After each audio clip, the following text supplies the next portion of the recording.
शिला को बेचने वाले शिला के रहनुमा बनते, चमन को आग में डाले वतन के खुशनुमा बनते।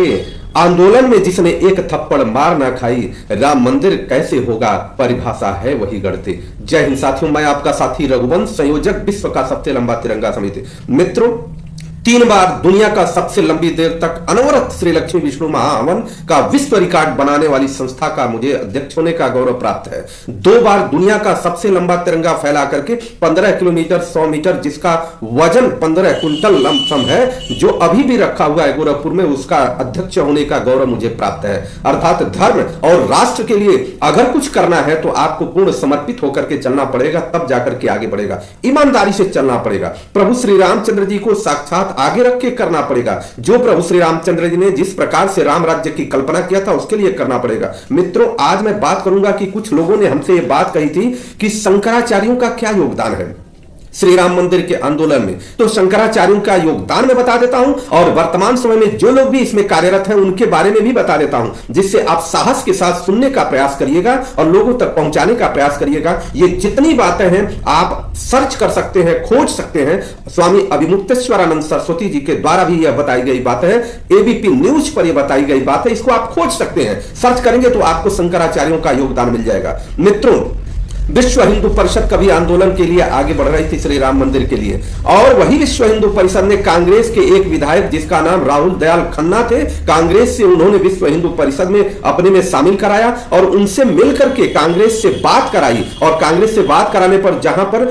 श्री राम जन्मभूमि में प्राण प्रतिष्ठा हुई है, उस प्राण प्रतिष्ठा से 192 फीट दूरी पर भूमि पूजन की कार्य शुरू कर दिया गया। और भूमि पूजन की बात कौन कौन किया, ये ऐसा भी नहीं है कि छोटे छोटे चोरी चोरी हुआ। बूटा सिंह जी उस समय गृह मंत्री हुआ करते थे, अशोक सिंघल जी थे, और जो वर्तमान समय में सचिव है कि क्या है, चंपत राय जी, उस शिलान्यास में शामिल थे। जब इस बात को स्वामी शंकराचार्य को पता चला, हमारे स्वरूपानंद सरस्वती जी महाराज जी को पता चला, जो अभिमुक्तेश्वरानंद सरस्वती जी के गुरु भी हुआ करते थे, उनको पता चला, तो वह अपने दल बल के साथ चल दिए कि जहां पर प्रभु श्री राम जी का जन्म हुआ है वहीं पर प्राण प्रतिष्ठा होनी चाहिए। उस समय तत्कालीन मुख्यमंत्री माननीय मुलायम सिंह यादव जी ने उनको गिरफ्तार किया और चुनार के किले में उनको जेल में के रूप में तब्दील करके वहां पर जेल में बंद किया। यह है शंकराचार्य का योगदान, और उनकी देन है कि जहां पर प्राण प्रतिष्ठा हुई है वहीं पर आप अनवरत अदालत के माध्यम से या किसी भी माध्यम से साक्ष्य प्रस्तुत करके अनवरत आप आगे बढ़ पा रहे हैं। उसके बाद भी आप कहते हैं कि शंकराचार्यों का क्या योगदान है? क्या शंकराचार्यों का योगदान नहीं है तो स्वामी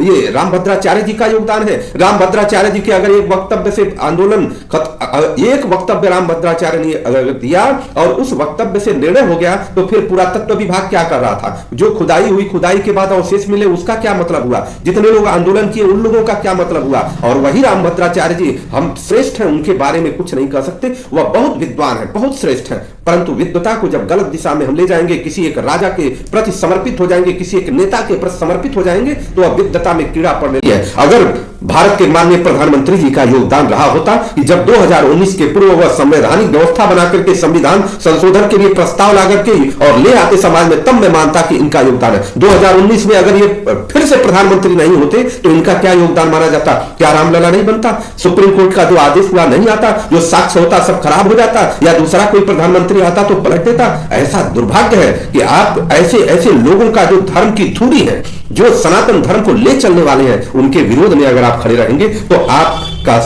कुछ भी अच्छा नहीं होने वाला।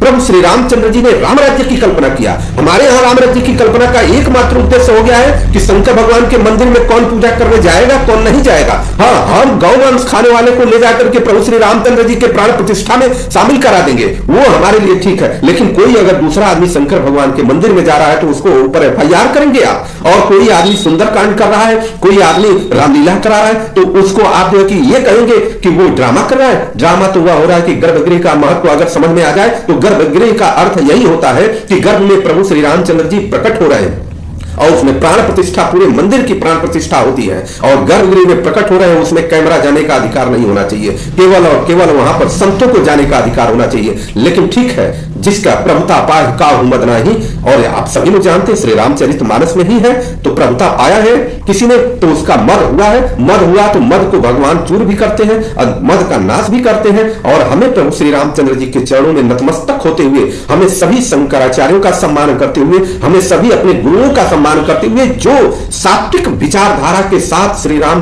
को आगे बढ़ाना चाहते हैं, तामसिक विचारधारा नहीं, सात्विक विचारधारा के साथ आगे बढ़ाना चाहते हैं, उनका सम्मान करते हुए प्रभु श्री राम के चरणों में हमें राम राज्य की कल्पना करनी होगी। और राम राज्य तभी होगा कि राम राज्य बैठे त्रैलोका, हर्षित भय गए सब शोका, सब नर करहि परस्पर प्रीति, चलहि स्वधर्म निरत सुति नीति।